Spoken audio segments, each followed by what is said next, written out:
Hello, good evening, and welcome back to THU TV. We're transmitting live from Troja, and I'm here with two fantastic friends of mine, Carsten and Nikola, who are both from Nordeus. Nordeus is an amazing games company that's creating all sorts of fantastic games, including one called Top 11, which is like a football manager type game, and more recently a game called Spell Souls. So Carsten is the marketing art director for the company, and Nikola is the senior games magic man. I believe. Game artist, yeah. Game magic man, I think that's your real title, right? So tell me a little bit about the two games. They sound really different. Are they quite different? They actually are quite different. I mean, Top 11 is a full manager. I mean, it looks like you would expect a full manager to look. Right, lots of stats. Yeah, lots of stats, you know, lots of like screens you need to scroll through, but that's how Top 11 like should look. I mean, it's a full manager game. We try to spice it up here and there, and we think that we did some good jobs. But that game has been around for a while, right? Yes, almost 7 years successfully running now, which is a huge thing for us. Yeah, for sure. That game built the company, and like we're here because of that game. Everyone so lasting success in gaming is really, really hard. What do you think makes people come back? Why do people keep playing? Well, this game has an awesome game loop. So people are really engaged. That's very important. We have a community that is super engaged with Top 11. Some of them were from the first day it basically launched. Right. And they continue playing. And also what we do as a company, we also modify the game to satisfy the needs of our players. So Top 11 is at the moment, I don't know if we can say it, but it's undergoing some interesting changes to give the player more experience. We update everything, we try to give them what they need, better gameplay, some new features that lately got released, and it's going very well so far. Oh, cool. And so you're updating it every year with a new roster, or is it a All rapid the time. updating game? It's a lot of elements. Yeah, that's the thing about mobile gaming. I mean, technically the game has the same name for 7 years. Right. We add like the year number when we have a major release, but it's a completely different game than it was 7 years ago. It hasn't changed once. It has changed multiple times. Like sometimes we introduce small changes, like every 2 weeks. But if you look what the game looks like, for example, now, how it looked a year ago, it's a completely different animal. And you mentioned Spell Souls as well, so that's not a football game. No, that's yeah, Looks like it looks like It has a pitch that like top camera down look. But that's like a player battles over the internet. Is that It's thing? It's PvP, card collecting, strategy action game. Okay. I think I just mentioned all the Your marketing manager is going to be proud of you. Yes. Nice. So what is the dynamic there? Why? I mean, they sound like two different games. Why did you decide to do a PvP game? Honestly, we wanted to completely expand our company portfolio. That was kind of the biggest thing for us because we were well known, established as a sports company. Like we showed the world that we can do top 11 type of games. And it was a challenge for us. Like, let's see if we can do something which is completely out of our league. And it has been like quite a challenge for the past couple of years doing it. And I think that we did a great job in some areas. Some things can be better. But the general idea was like to show the world that we are more than a one-hit wonder and more than a one-style game company. And also what you can add there is the approach of supposedly AAA game development for mobile.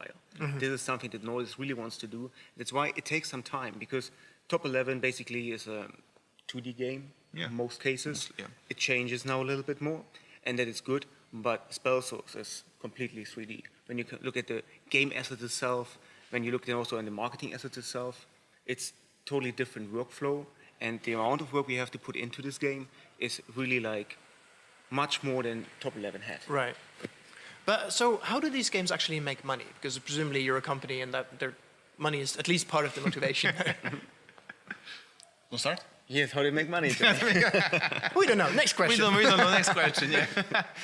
The usual thing. I mean, once you have a proper game loop that's really engaging to people, then you can see like how you can monetize that game loop. Like every type of game loops has its own best ways, like best practices that you can find out.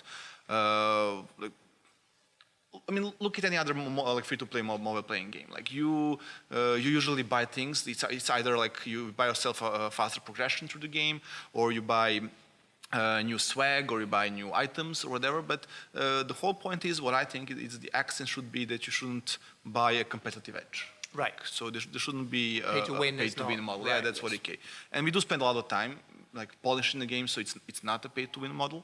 But it's basically, it's simple, but it's difficult because you need to offer people choice. Like a variety of choice always helps, And if they keep coming back, and if you give them incentive to come back, and then every time they come back, you offer them something new, which they find engaging, they'll spend money.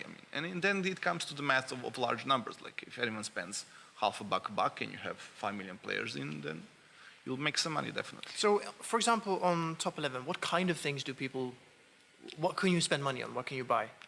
Well, there's like the basic gameplay stuff. Like you can rest your players faster. You can heal injuries faster if you got any injuries for the players. You can upgrade your players a little bit faster. Right. But there is also like that. So energy drinks and better doctors. Something like that. Yes, basically like that. Right. Yeah. There's hard currency like tokens in top 11 where we're used to actually buy all the stuff in game. Right. Among the stuff is that you can bid for like players which are on auctions. Right.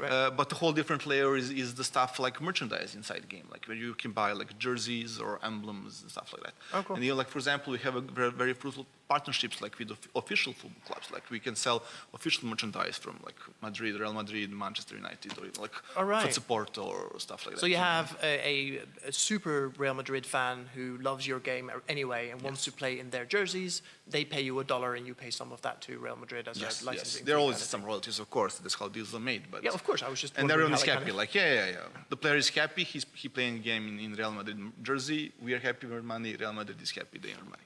Everyone is happy. Everyone is happy. That's awesome. So where do you get your new players? You know, how does somebody find one of these This is where games? the marketing comes in. I hear that's the. Yeah, That's the real, it's usually the thing. it's literally your job, mate. Actually, it is my job, and it's very interesting. I mean, for top 11, it's not that difficult to get new players because top 11 is around so long, and also it has like a huge organic marketing. It is really awesome. Somebody goes, oh, I want to play a Football Manager game. Yes. What's the best one? Oh, it's this one. Let's play it, kind of thing. Because the community is huge. The mouth-to-mouth, like social media, everything is there, and people know about the game. It's different when it comes now to Spell Souls, because Spell Souls is in an area of action, player versus player games. And there's a few of them around. Some One or two. small amount, and that is no more interesting that we see how to market our game, to sell what is interesting about our game, how we can market it to the audience, to say, hey, we know you like playing those games. Our games has something to offer that is different, that is special, and we have to show this in the marketing. And they're like a whole team in our studio working on how to bring new players in, to sell what is good marketing, how to bring them in, show them everything, and that they can enjoy the game. Because the most thing is like download the game and then try it out. And that is the good thing for free-to-play. Everybody can try it out. Have a go, yeah. Yes, can try it out and play it. Yeah, that's awesome. So you mentioned the studio. Where are you guys based and how many are you right now? It's Belgrade. Belgrade, yeah. It's Belgrade. It's Serbia. That's our headquarters. Okay. We're around 160 people right now, but we're having more than 20 nationalities in the company at the moment. Awesome. Yeah. So where do you find your new staff? I mean, that sounds like an interesting difficult challenge. question. Yeah, it is a difficult challenge actually. Yeah, the hiring is always kind of a bit difficult, especially because there's also these issues like people moving to Serbia. But we source wherever we can actually, and we had a huge influence of foreign people coming here. Like it seemed like Carsten. It's getting more and more easy to persuade people that Serbia is cool, that mobile gaming is cool, so that job is kind of getting easier. But we source people, like even from local talents whenever we can, because that is of course easier to hire. But when we cannot, we go outside. Like We import. We import, yeah, of course. And we first expand a little bit like to the local countries, because that's a little bit easier. Sure. And then like Worldwide. yeah, just widens the search radius until you find the right person for the job. Yeah. I mean, with any sort of hiring process, so I've done this, I've hired lots of people over my years. It's always easier to hire people locally. So what do you guys actually do to make sure that you have enough local talent to tap into?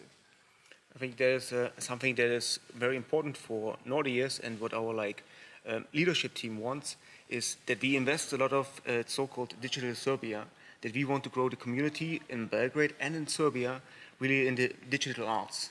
And our head of art is really into talking with universities and everything, that all those, because we have amazing traditional artists in Serbia, but sometimes it feels like they don't know what is ZBrush, what is the digital painting, and so on and so on. And we try to bring it more to the community, to those arts, to understand, hey guys, this is really cool stuff, and you can make a good living working for mobile games digital art. So you're taking good artists and turning them into competent digital commercial artists who can help. We try to offer something that they know more about it. Right. And that is really important. And that is something that's very interesting. And yes, this is actually the thing.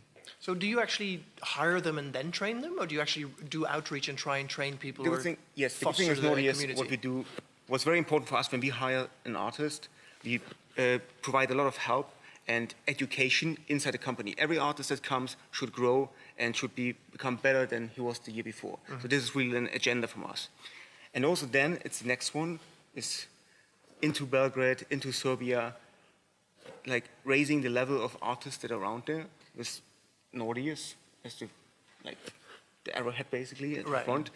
And it's a whole combination, but it takes time. That is also important. It takes time to really develop this and to really develop an ecosystem where we at the end grow a lot of good artists and you have a good community. Because also there's one thing that a lot of people don't know about Belgrade and Serbia. Some high-end companies are in Belgrade or in Serbia, and they're working on the top-notch games and everywhere, and basically most people don't know about them. So that's also something, bringing the community together and make an awesome product and more for digital arts. And I also think that all the education and training, it's like a couple of fronts type of war, because like short term, of course, like we will hire juniors or interns and give them like on the spot training, expect them to grow inside the company. Sure, yeah. But also like a huge long term plan for us, like we want to invest into universities. We want to help them build like curriculums, like actual master or graduate or postgraduate programs that will benefit both people and us, like to build future talent. And like we also want to invest in a way that we are really trying to bring like very famous established artists come to Serbia, give master classes, not only to teach people but also like raise the overall awareness about the digital art, you know, so people know that it's a cool thing to do. Like there is an actual career path there. Yes, that's awesome. We also have a great open door. What Johnny said, we bring really people in here that are like leading huge concept art studios that have like high positions in any companies, and they really teach and explain and give portfolio reviews. That is really awesome. Awesome. So we are still here at THU talking to Carsten and Nikola from Nordius and trying to learn a little bit more about what it actually takes to build some amazing games in the world we are in today. So what is the hardest thing about building a game? Building a game. Building a game is the hardest thing about building a game. Okay. It is. I mean, it's getting harder and harder. Like what is making it harder? Competition, of course, and expectations of players. Everything is raising. Yes. Like all the bars are raising. Right. Because I remember, like I was in Nordius. I'm Nordius for like almost 6 years now.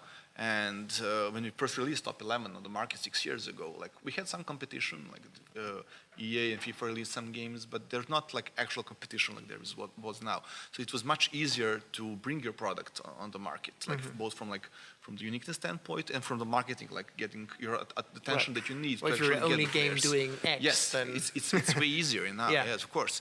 And the devices were like not that powerful, the quality expectations were lower. Now everything is completely changed, you know. People expect more things faster. Right. People expect better things, more shinier things in a sense, like better quality. Yeah. And people like, there's so much games out there on the market. It's getting harder and harder to be unique. And even if you have a good product, even if you are genuinely like unique and offering something new as an experience, you still have to like push your head through all the wood and all the bamboo and actually like get awareness there so people can actually see your game and like, hey, I want to. But when you're saying that, it sounds like it's basically impossible to be an independent game maker now. Yeah, we are independent. Yes. Sure, but you have 160 people. That's a big independent, right? It's not true, because what's really important is one of the major keys for this area is if you have a great game, which means a great game loop, art that fits to the game, and your right time to the market is there, the market will pick it up, and a 5-man team can be really big in like 1 year. Right. So it's absolutely no problem. But finding this niche, this one point that the market is waiting for, this is the hardest part. That's why what Johnny said, making the game is the hardest. Right. Well, that makes sense. But I guess it's hard to tell, isn't it? I mean, there's lots of games that seem to be selling well that aren't very good. but they disappear very quickly. Yeah. You don't really find the other way around because you wouldn't find a game in the first place, right? There might be a super good game hiding in the App Store somewhere that nobody's played, and you go, well, you wouldn't know because nobody's played it. I'm sure there's definitely. I mean, there's like there are millions. There's probably millions of them. There's like more than 150 games coming to market each day. So I'm Right. sure like there's a lot of hidden gems there. They're just waiting to be discovered. And you need to have like a little bit. Sometimes luck helps. Like if you make good product and like Apple or Google notice you and they feature you, you're all set. Right. Yes. Or make a bad game and then Apple and Google feature you out. You're still as the all set joke. for You're a while, still at set, least. Yeah. I mean, like Flappy Bird, stuff like that. You know? Sure. Well, I feel like that was really of the time in a way. We're kind of anyway. It doesn't matter. Yeah. So what I would like to talk about a little bit is imagine Nordios doesn't exist, and the two of you, I can't. sorry, the two of you decided to split away and say, okay, we're going to build a game. What is the most scary thing about that to you? For me, marketing it, selling it. Okay, but you have a No, friend no here. problem. No, but For said you, it's split up. building the game. You said split up. That's why. Sure. No, I you wouldn't can have do it him. together if you have Okay, to. yeah. So are you split up or are we together now? You split from the company, but you're together. Together. Okay, Johnny. Yeah. Then it's no problem. Okay, you'll be Then it's- fine. yeah. You'll be fine. No, the first point is finding the game. So finding the game loop, finding something that's interesting for When you the say market. game loop, you mentioned Yes. that a few times. Can I just Yes. rewind? What does game loop mean, and Game why, loop means why should people basically care? like somebody starts playing and he stays in the game. There Right. must be something interesting why he stays in the game. Why they keep coming back? Yes, joyful, interesting, like problems to solve. Yeah. Whatever the loop is, but he stays in there and he comes back. That is important. He's not like, oh, I'm playing it, I play it for 3 minutes and I delete it. No. Right. There must be a reason why he comes back. So the game must be good. There must be something that is attached to his like player nature Right. that he really likes, and that he always like plays your game. So stickiness above all, Yes. basically. And also, it's not important that he plays like 15 hours a day. It's just he comes back over time. Right. That is really important. And then So you would rather have like 1,000 monthly active users rather than 1,000 person playing one day and then never coming no, back. I would take all of them. So you take both, 1,000 every day. Marketing answer. Give me all. Yeah, I'll take every single user. No, I think that's very important because now when we have the game loop, that is the thing that we have like. Then we have to test it as well. That people really enjoy this game, and then at one point, even if it's a free-to-play game, there's a willingness that they would like to pay money because you cannot force people to pay money. They must do it because they like to do it. Right. They want to upgrade in the game. They want to enjoy it. They maybe want to give some back to the developers as well. So that is really important. Right. When we have all those things set up, then it comes to really hard task. Then comes to marketing, and we have to go to the App Store. Right. And then is what you mentioned. Between all those apps, our app has to be found, and then this is a bit of the difficult part. Yeah. And if you make this one right, then we might have a successful game. So what would you do then? Imagine the two of you have just created a great game loop with a great design and it's a good game. How do you get it out there? How do you get people to actually download it and find it? And Download. I think you have to talk. You will submit to Apple and to Google, and I think they have the ability to pick really good games. Because if it's a good game, it's highly likely that they'll pick it. Yeah. And if it's like a unique spin, something really interesting, and then you get featured. If you get a feature, you for 1 day or for a week, I don't even know sometimes how long it is. It's a day usually, or a week, Yes. depending on their. Then you have a their lot of promotion. eyes on your game already, which means the first time you drop on the market, a lot of eyes on your game, you have already a lot of downloads and a lot of people. And then if your game is good, this like mouse-to-mouse propaganda basically helps you that more people download your game. Yeah. That is the organic-driven like market approach. But you somehow have to get that first spark to actually Yes. get people to. Because otherwise, you might upload it somewhere and then it like hides in the. I have depths 20 of users, the- yay! I mean, like that initial spark will either come by luck, someone will pick you up. It will either come by pure genius if you do some guerrilla marketing, I don't know, or Right. by money. But actually this is paying what we some- cannot. Yeah, this one is Those tricks we yeah. cannot. But going back to original question, I think that maybe what would be the most difficult thing to me if I like went rogue and alone, I think that probably the most difficult thing to be I think that I would eventually make a game that I personally like, but not the game what actually market needs. Right. I think like that kind of sanity check is. But I want to talk very about that a important. little bit more because I think that is exactly the mistake a lot of game developers make. You know, you I scratch your own itch or you do something that you think is fun. That doesn't necessarily mean that other people think that is fun. So how do you test that? Can you test that? Yes, you can. We test a lot. Yes. Yeah, we test constantly. We test a lot. That's But- one of but the Johnny, I think- luxuries. Are we still alone? This is just You're backing your company now. Okay, You're you're backing back in the company. Okay, so we have the Yeah. budget. Yes, funded again. Congratulations. I'll write you a check. Yeah, of course. I mean, that's one of the like very specific luxuries the mobile market has, because especially if you're a kind of well-established company, you already have the user base, you have the channels, so you can test pretty much everything that you want. And we do test. We test. Sometimes we test like really early, like early concept or the characters or environments. Sometimes we test different gameplay modes, and we test whatever we can. And like sometimes the data is very clear cut, sometimes it's murky, so we like iterate. So when you and say test testing, again. do you build a prototype, or is it a whiteboard, or is it a wireframe? It's very varied. Like sometimes, for example, for characters, we even test like very simple sketches. Like Which you like this guy or this guy? Yeah. It's really like tell us what you like more. Sometimes like we make mock-up videos. Like would you like play a video of this game or this game more? Sometimes we make paper prototypes, not actually paper, like scrollable prototypes, so very simple screens where you can just like test the flow of the UX and how actually the general feeling of the game is. But it sounds like a lot of this you can do even if you don't have a budget, right? You can go through and you can always make a pencil sketch and put it in front of somebody and say, but this one or this one. Yeah, if you have like huge. If you have a huge family, yeah. Sure, but I suppose I'm trying to figure out how somebody can learn something from this to actually I pull think out there the are a lot information. of companies that are specialized on testing that you can hire. This is also what we do. So actually this market is also, because what Johnny said at the beginning, like 5, 6, 7 years ago, this market was smaller than it's now. Now we have a lot of companies that help you with testing, and you just like find the best way to pay them, especially when we know like a small company. Right. And then you can drive like not big tests, but small tests to really figure out, hey, are people is the market interested in my game that I want to put out? And even if I have a test with 50 people, 10 people, it will give you some results, and now it's up to you as a developer to make interpretation of those results and then draw the right conclusions that hopefully gives you the game that is right for the market. Because there's one thing that is key, is time to the market. Because Johnny makes the game that he really loves to do, whatever this is about. Yeah. But maybe it's flipping like, pancakes for the rest of us isn't really the thing. maybe it's Not yet. That's the point. Maybe not yet. Maybe it was 5 years ago, or hopefully it's in 2 years. Because if he brings maybe his app is out for 2 years. Right. And then the market says, suddenly, flipping pancakes is the thing. And Right. then like Johnny flipping pancakes game. Millions. Yes, millions. yeah, where do I sign? Where do I buy this? Yes, out of nothing. So you guys have done, obviously you have one really, really successful game. Yes. You've got one that is pretty new and is on the up curve. What did you learn from launching the new game? Because obviously you did your testing, you did a lot of development, you put it out there, and then what happened? What did you learn? A lot of things actually. I'm really honest about this because that was a completely new experience for us. Like because launching Top 11 back day, it was like we finished developing, let's just launch it. It was like completely different era of mobile marketing.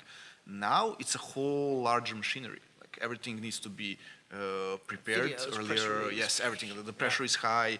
You monitor a lot of it. It's like the whole game is on like live support. You're monitoring everything. It's like a pit stop of a Formula 1 car. You know, all these monitors that you need to track and see how it goes.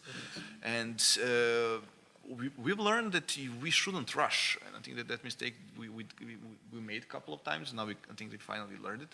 So don't rush. As in launch stuff too early? Or? Yes. Like it is important to be on market on time, but don't launch something that is not ready to be on market because you just might end up shooting yourself in the leg, and then you'll try to like what we kind of try to do, what also I advise people not to do, because if you launch something rashly and then you see it's not working, then you will try to fix it, and then you try to fix it something that not necessarily could be fixed. So don't launch until you're actually certain that there is something cool to actually test and show the people. Because this is what Johnny said is absolutely right. There's like time to the market, but there's only one chance to the market. Right. So that's very important, because if you have like a game that might be good, but for example it has not content, and also the quality of other games is so high, and the content they offer is so big. So when you bring your game out, whatever the game is, content is king, and then time to the market, hopefully as well. Don't fuck it up. Yes, because when Very people, simple advice. when people download it, because now they're like very used to a lot of games, and they're like, download, look at it, say, I like it, don't like it. 3 minutes later, it's like, Yes, and then is where the game loop comes in, something interesting, and then content. That is wow. what this game offers me all that I can come back all the time. Right. And you have just like basically one chance. There's possibilities if the core game loop works that you can adjust it, modify it, and improve it. But if it's not working, you have a problem. Yeah, you're royally fucked. Yeah, because then you get a bad review on the App Store. And Kill it and move on, trust me. Yeah. Well, that's interesting because in a lot of other industries, you don't really have that problem of having to launch once and then getting it right, right? You launch it, doesn't quite work, try again, try again, try again. Well, this is the point. It changed a lot over the last years because there's so many apps out there and they have all high quality because everybody is basically asking for the attention of the user. And that is the point. And this is also next to Facebook and Instagram and all the other social medias. I've heard of those. Yeah, they're really new. They're really eating into the gaming time. Yeah. Guys, we're out of time. Thank you so much for coming. No problem, it was a pleasure, thank you. It's been an absolute pleasure to talk to you guys. And what I've learned is that building games is hard. Yes, it is.